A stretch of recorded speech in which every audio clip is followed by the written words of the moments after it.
what's actually surprising is when you look at the medical literature, although there are great views that choice improves outcome, there's actually very little evidence that patient choice improves their long-term psychological outcomes. Patients seem to cope with almost whatever treatment they get. It's kind of intriguing that in studies where you look who chooses, when the surgeon chooses and there's a choice between breast-conserving surgery and mastectomy, very few patients, only about 5%, end up with a mastectomy.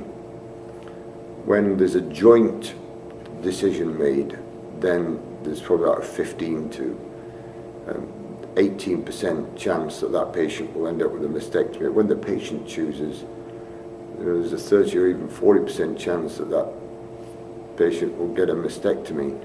Now, why is it that patients choose mastectomy?